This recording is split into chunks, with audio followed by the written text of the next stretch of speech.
Ja, dat het zo lang mistig is, dat komt uiteindelijk toch het waartype. Het hege drukgebied laat horen zien, het is tegenrestig waar. De zinnen het minder macht en die vocht die condenseert. En dat betekent gewoon dat we hetzelfde waartype hebben een lange tijd lang. Toch uiteindelijk een blokkade van het hege drukgebied. Het zit ik hier weer potdicht. Dat jouw probleem verzels. De SAR-helikopters kan begelijks vanwege het minderzicht net vliegen. Er zijn heel veel regels aan gebonden. Zeker de zichtvliegvoorschriften. Maar het is vandaag echt te slecht. We hebben vorige week een anderhalve dag uiteindelijk kunnen vliegen. Van het weekend alleen zaterdag overdag was vliegbaar. En voor de rest zat het eigenlijk continu onder de limieten. Op het dik binnen er wel vertragings en files, maar volle meer ongelukken als op het normale man die de moorn binnen net. Gelukkig alleen materiële aanrijdingen, dus valt wel mee. Er zijn wat auto's door een hek heen gereden, nou, dan mis je de bocht. Dus dat zijn echt misgerelateerde aanrijdingen waar je van zeggen kan. Op dit moment is er op de N31 nog een aanrijding, 2 vrachtauto's die achter op elkaar gebotst zijn.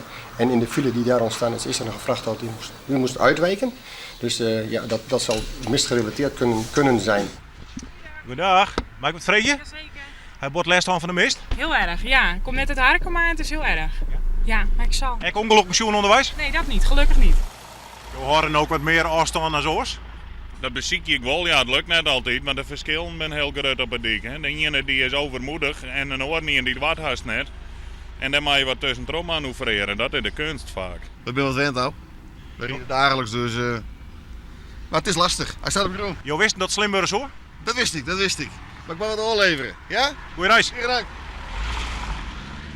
Het al verkeersongelukken valt relatief jongen dus daar. Nevens politie en Rijkswaterstaat nemen de verkeersdeelnemers de waarschuwing serieus. En dat moet zich de komende dagen nog dwaan.